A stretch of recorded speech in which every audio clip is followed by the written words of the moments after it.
In a small cafe on a rainy afternoon, an elderly woman was cruelly humiliated for asking for something as simple as food. But when a kind-hearted businessman stepped in, he didn't just change her life. He sparked a movement of compassion that would transform an entire community. This is a story of resilience, forgiveness, and the incredible power of kindness. As the story unfolds, you'll discover how one woman's humility and grace left a legacy that touched the hearts of many. Prepare to be inspired by this emotional and heartwarming tale that proves one small act can change the world forever. Margaret Thompson, a frail 87-year-old woman, had lived a humble life. Having raised 3 children on her own after her husband's untimely passing, she had never asked for much. But now, in her later years, with her children scattered and struggling with their own families, Margaret found herself living in a small, run-down apartment. Her pension barely covered rent, and most days she skipped meals. One rainy afternoon, she gathered the courage to enter a local cafe, driven by hunger she could no longer ignore. The smell of freshly brewed coffee and pastries filled the air, but all she had was a crumpled dollar bill in her hand.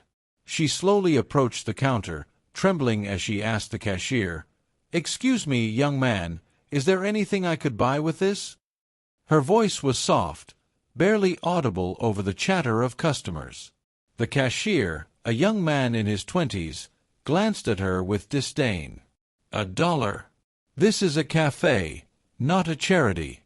If you don't have enough money, maybe you should leave, he said loudly enough for the nearby customers to hear. Laughter rippled through the room, and Margaret's cheeks flushed with embarrassment.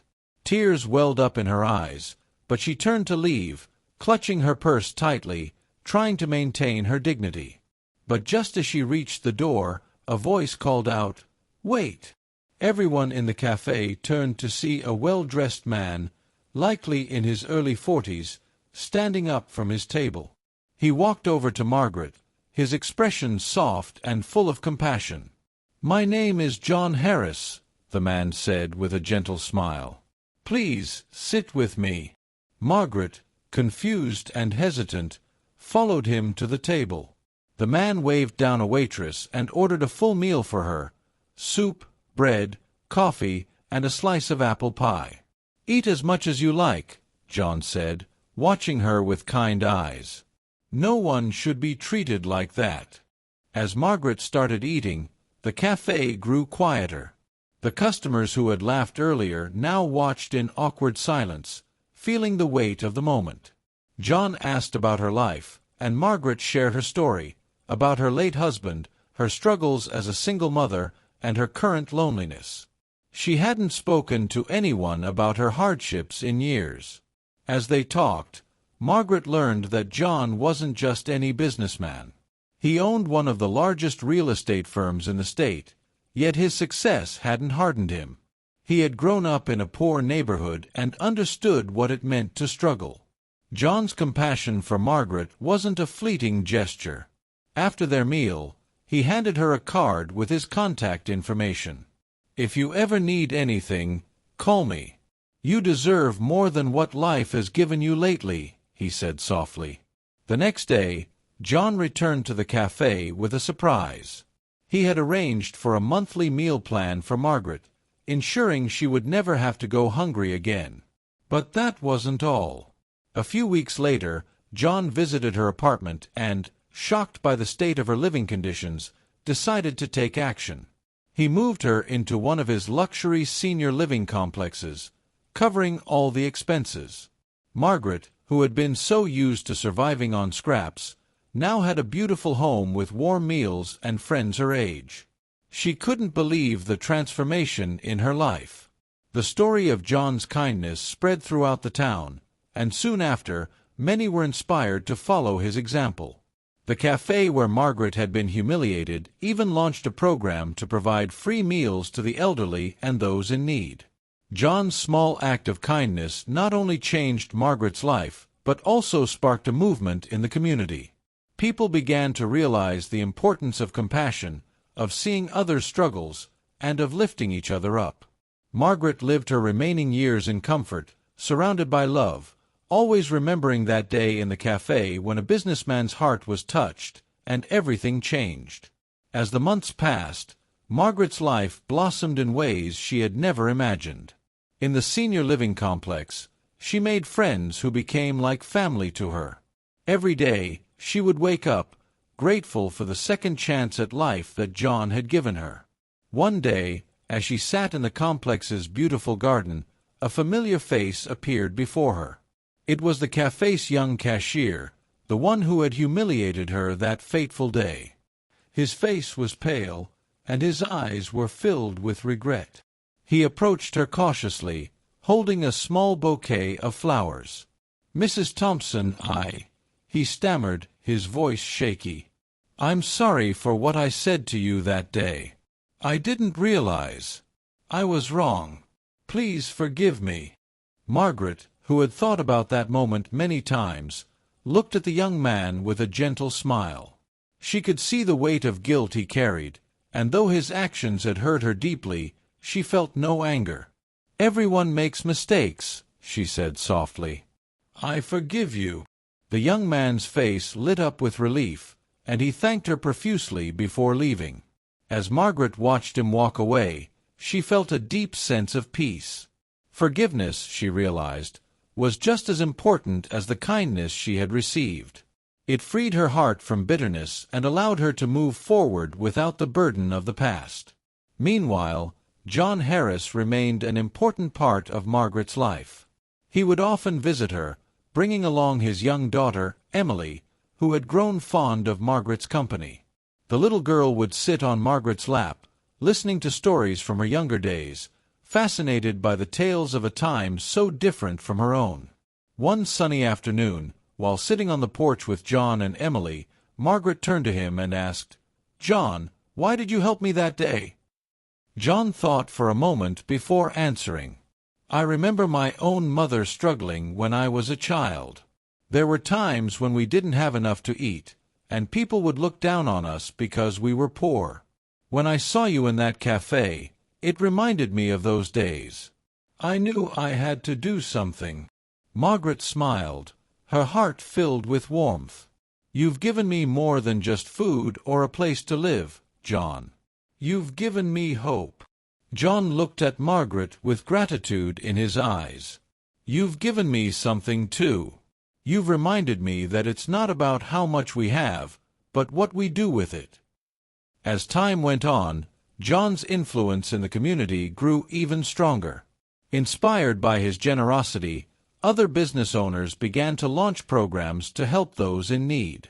The cafe where Margaret had been humiliated became a hub for charitable events, serving free meals to the elderly and homeless every weekend.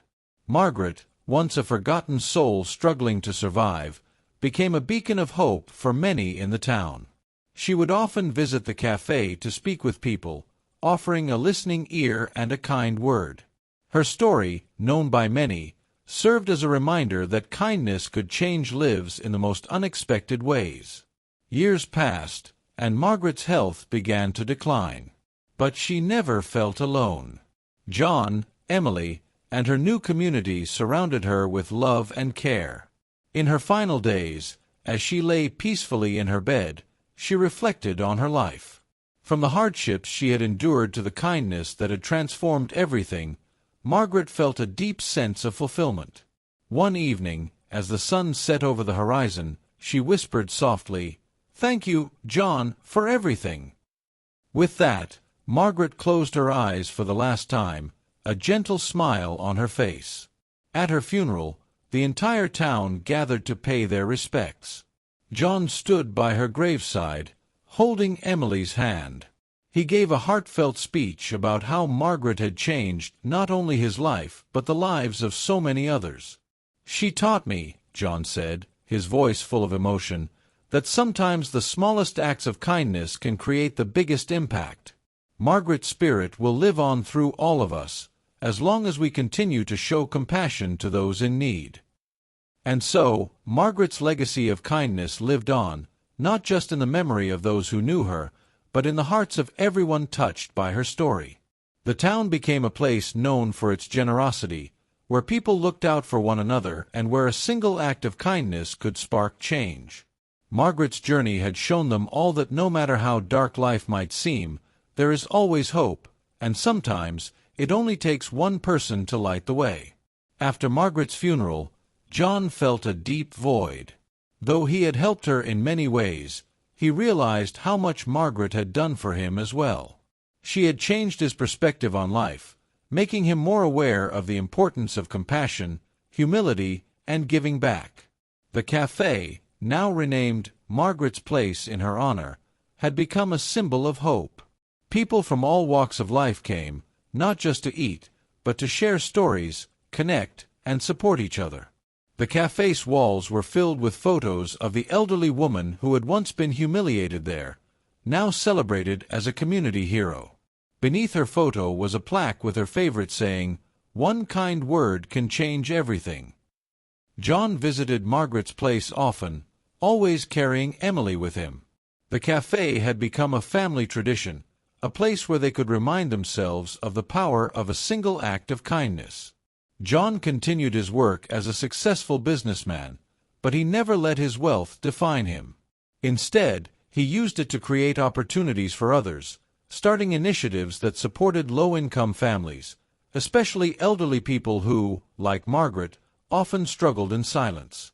But the story of Margaret's legacy didn't stop with John. One day, a young man approached John in the cafe. His face looked familiar, but John couldn't place him at first. "Mr. Harris, do you remember me?" the man asked, nervously adjusting his coat. "I used to work here. I was the cashier well, the one who insulted Margaret." John's face softened. "Yes, I remember you. What brings you here?" The young man, whose name was Daniel, smiled awkwardly. "After that day, when Margaret forgave me, I couldn't stop thinking about it. I realized how wrong I'd been. I quit the cafe shortly after, and with some time and reflection, I decided I wanted to make a real difference, like you and Margaret did." John was intrigued. "What are you doing now?" Daniel's eyes lit up with pride. "I went back to school and studied social work. Now, I run a shelter for homeless people. It's not far from here. I've been doing it for a year, and every day I think about how Margaret changed my life." John was moved. "I'm proud of you, Daniel. Margaret's story seems to have touched more lives than I ever imagined." Daniel continued, "Actually, there's something I wanted to ask you.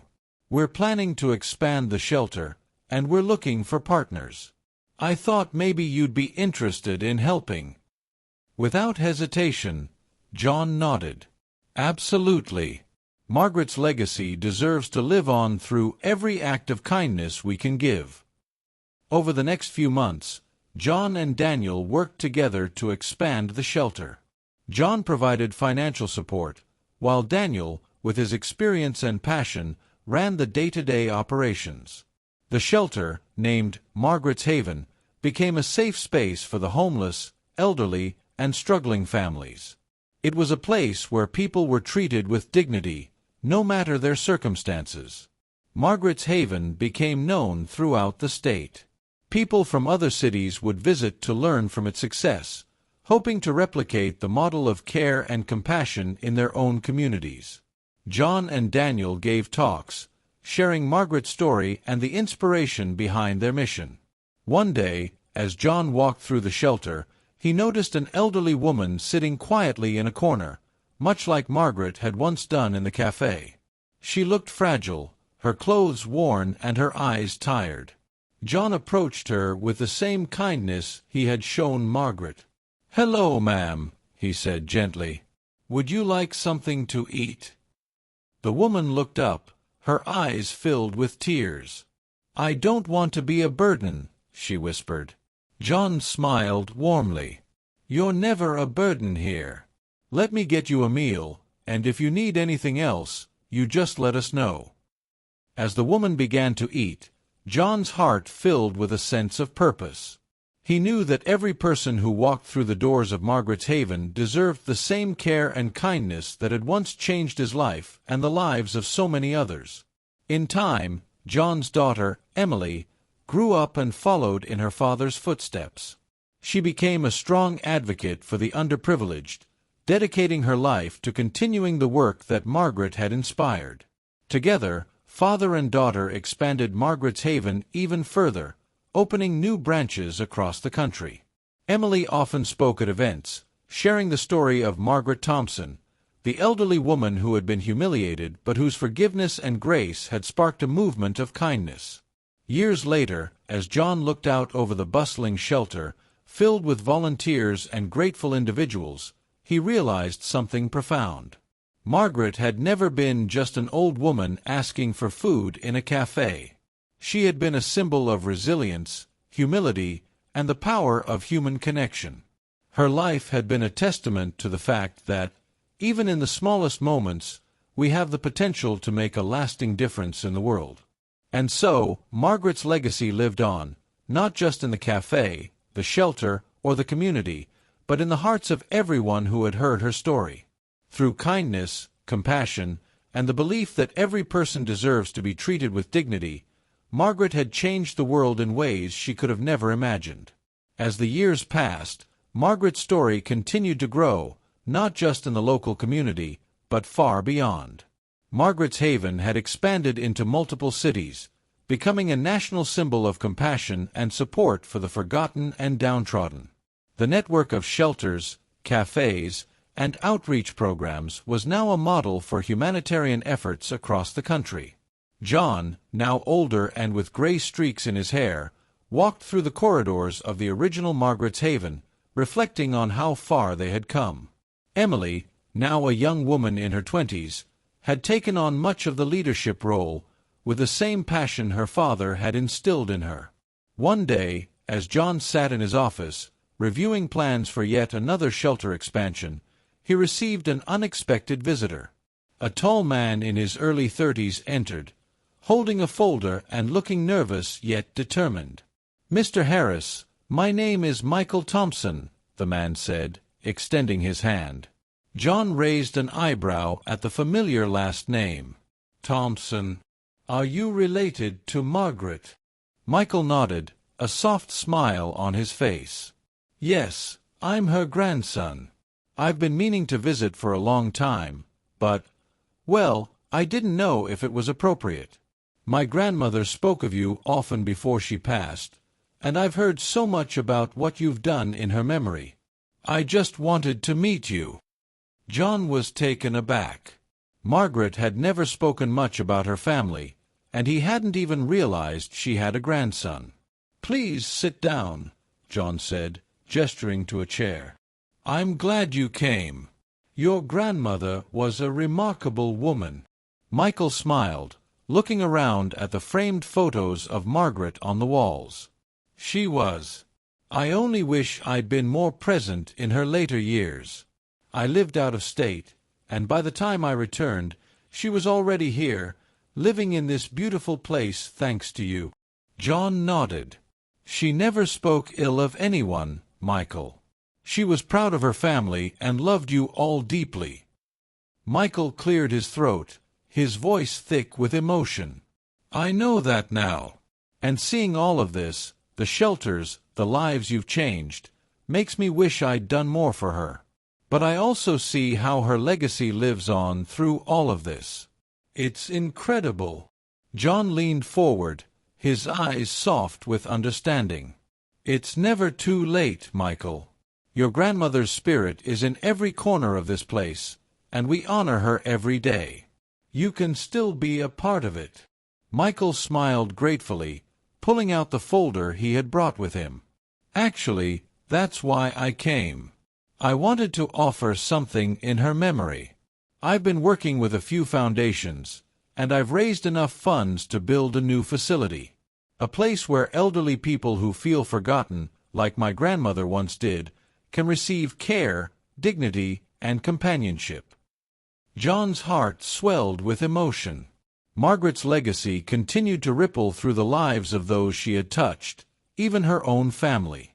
"That would be a beautiful way to honor her," John said, shaking Michael's hand firmly. Over the next year, Michael worked closely with John and Emily to bring the vision to life.